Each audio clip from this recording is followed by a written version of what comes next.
1900 সালের দিকের ঘটনা। নদিয়া জেলার কুষ্টিয়ার এক গ্রামে হঠাৎ কোত্থেকে এক বাঘের আবির্ভাব ঘটল।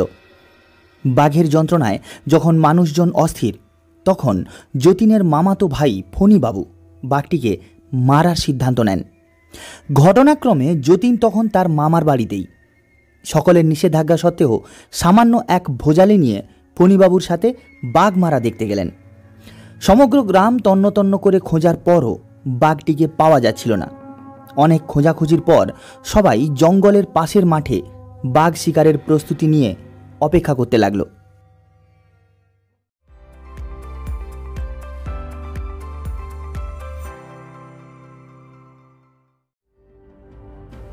ফণীবাবুর বন্দুক তাক করা ছিল জঙ্গলের দিকে। বাঘ বোধ হয় বন্দুকটি দেখতে পেয়েছিল, তাই বন্দুকের দিক দিয়ে বের না হয়ে যতীনের পেছন দিয়ে বের হলো। বাঘ দেখা মাত্রই গ্রামবাসী স্বভাবসুলভ ছোটাছুটি শুরু করে দেয়। ফণীবাবু সতর্কভাবেই বাঘের দিকে গুলি ছোঁড়েন। দুর্ভাগ্যবশত গুলিটি বাঘের মাথা ঘেঁষে চলে যায় এবং প্রতিক্রিয়ায় বাঘটি আরও উত্তেজিত হয়ে ওঠে এবং সর্বনিকটে অবস্থানরত যতীনকেই আক্রমণ করে বসে। যতীনও দম্বার পাত্র নয়, সামান্য ভোজালি দিয়ে সেও বাঘটিকে আঘাত করতে থাকে। উভয়ের মধ্যে মিনিট 10 ধরে ধস্তাধস্তি চলতে থাকে। উভয়ের ক্ষেত্রেই একটি শর্ত, জানে বাঁচতে হলে অপরকে হত্যা করতে হবে। তাই চলে মারণপণ যুদ্ধ। বাঘের আঁচড়ে যতীনের সমগ্র শরীর ক্ষতবিক্ষত হয়। মারাত্মকভাবে ক্ষতিগ্রস্ত হয় যতীনের পা। যতীনও ভোজালি দিয়ে ক্রমাগত বাঘের মাথায় আঘাত করতে থাকে এবং শেষ পর্যন্ত বাঘটি পরাজিত হয়। প্রায় 300 স্থানে জখম হয় যতীনের। মামারা তাকে সুস্থ করে তুলতে আপ্রাণ চেষ্টা চালান। তৎকালীন কলকাতার সেরা ডাক্তার সুরেশ প্রসাদ তাঁর চিকিৎসার ভার গ্রহণ করলেও অবস্থার তেমন উন্নতি হয় না।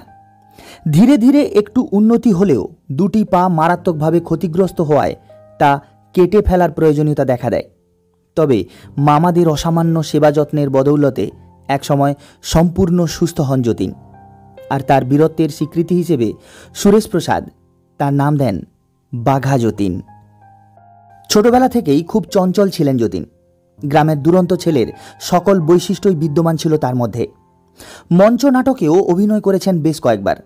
মামাদের সাথে ঘুরে বেড়াতেন দিক বিদিক। দায়িত্বজ্ঞানের দিক থেকেও বেশ সচেতন ছিলেন তিনি। তাই সব সময় মামাদের উপর নির্ভর করতে চাননি। চেষ্টা করেছেন আত্মনির্ভরশীল হবার। এই তাগিদেই শিখেছেন শর্ট হ্যান্ড নেয়া ও টাইপরাইটিং। হঠাৎ স্বাস্থ্য খারাপ হলে মামা ললিত কুমার তাকে ভর্তি করেন অম্বুগুহের কুস্তি আখড়ায়। আর এই কুস্তি আখড়াতেই যতীনের জীবন বদলে যায়। কেননা সেখানেই যতীনের সাথে পরিচয় হয়েছিল বিভিন্ন বিশিষ্ট ব্যক্তিবর্গের।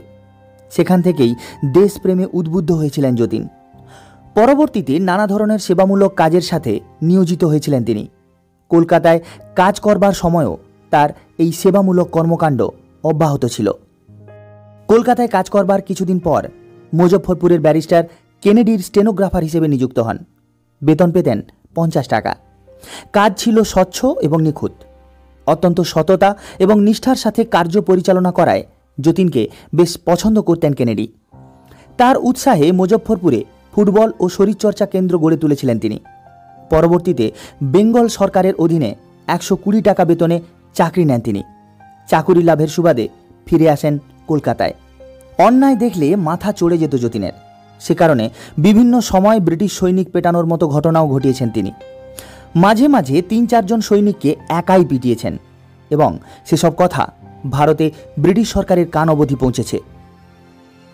700 টাকা বেতনের চাকুরি ছেড়ে 1902 সালে কলকাতা আসেন আরেক বিপ্লবী অরবিন্দ ঘোষ। তৎকালীন 700 টাকা মানে বর্তমান 1,00,000 টাকারও বেশি। যে 1,00,000 টাকার চাকুরি ছেড়ে দেশের জন্য নিজের জীবন বিলিয়ে দিতে পারে, তার উপর ভরসা করা যায় নিশ্চিন্তে। যতীন ভুল করেননি।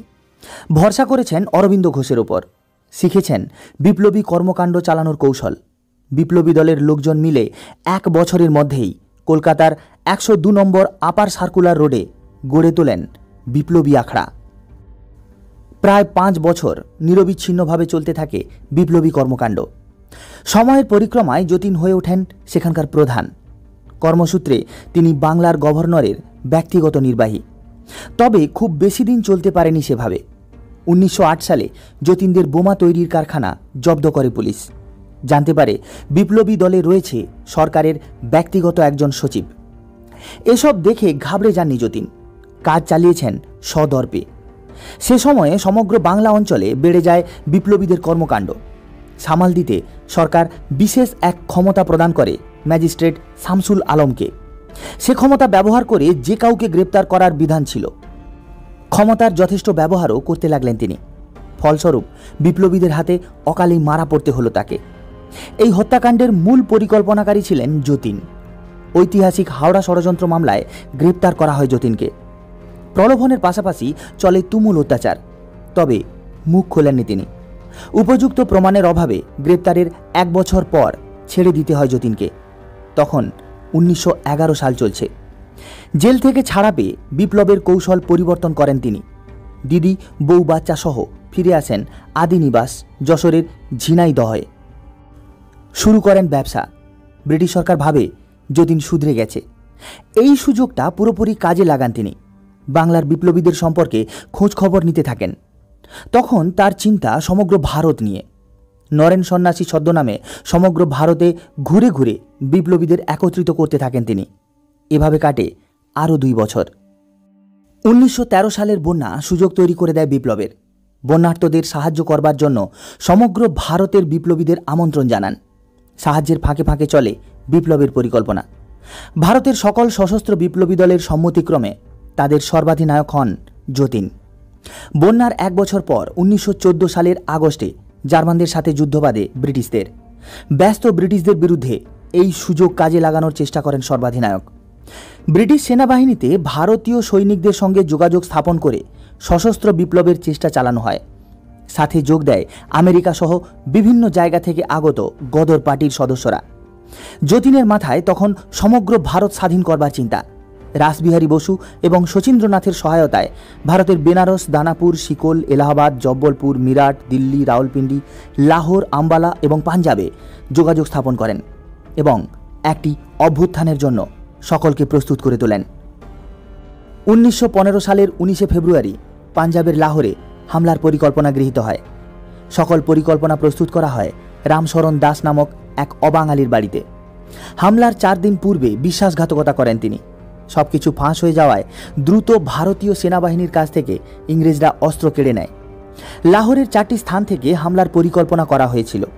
19 ফেব্রুয়ারি এর একটিতে হামলা করে ব্রিটিশ সরকার। প্রতি উত্তর দিতেও বেশি দেরি করেনি বিপ্লবীরা। হামলা করে জ্বালিয়ে দেয় লাহোরে ব্রিটিশ সেনানিবাস। আহত হয় উভয় পক্ষের অনেকে। সমস্ত শক্তি নিয়োগ করে বিদ্রোহ দমন করে ব্রিটিশ সরকার। আর ওই অবাঙালির বিশ্বাসঘাতকতার কারণে ব্যর্থ হয় একটি নিশ্চিত বিপ্লব। পরবর্তীতে আবারও নতুন পরিকল্পনা গৃহীত হয়। ইতিমধ্যে সুরেশ নামক এক পুলিশ প্রায়ই বিপ্লবীদের বিরক্ত করত এবং বিনা কারণে গ্রেপ্তার করে নিয়ে যেত। ফলাফলস্বরূপ তারও পরিণতি হয় শামসুল আলমের মতো। তবে মরার পূর্বে ঝামেলা বাঁধিয়েই মারা যায় সুরেশ। তার হত্যাকাণ্ডের সাথে যতীন জড়িত এই মর্মে লিখিত বক্তব্য দিয়ে তবেই মারা যায়। সরকার তখনই যতীনকে ধরিয়ে দেওয়া সাপেক্ষে পুরস্কার ঘোষণা করে। অপরদিকে যতীন তখন জার্মান সরকারের সহায়তায় ভারত থেকে ব্রিটিশ বিতাড়নের নতুন পরিকল্পনায় মত্ত। পরিকল্পনা অনুযায়ী বুড়িবালাম নদীর তীরে 4 সহযোগী নিয়ে অপেক্ষা করছিলেন তিনি। উদ্দেশ্য জার্মান অস্ত্র ব্যবহার করে বালেশ্বর রেল লাইন দখল করে ব্রিটিশ সৈন্যদের মাদ্রাজ থেকে কলকাতা ভ্রমণ বন্ধ করা। কিন্তু গ্রামবাসীর কাছে ততক্ষণে যতীনকে ধরিয়ে দিলে পুরস্কারের ঘোষণা পৌঁছে গেছে। 1915 সালের 9 সেপ্টেম্বর গ্রামবাসীর সহায়তায় বিপ্লবীদের আটক করে ফেলে পুলিশ ও সেনাবাহিনী। তবে লড়াই বিনা প্রাণ দেননি কেউই। সম্মুখ যুদ্ধে সেদিনই মারা যান 4 সহযোদ্ধার একজন। বিপ্লবী যতীন গুরুতর আহত অবস্থায় বালেশ্বর হাসপাতালে ভর্তি হন এবং পরদিন সকালে মৃত্যুবরণ করেন। সমাপ্তি হয় ভারতের স্বাধীনতা অর্জনের আরও একটি জোরালো প্রচেষ্টা। স্বাধীনতা পিছিয়ে যায় আরও বেশ কিছু বছর।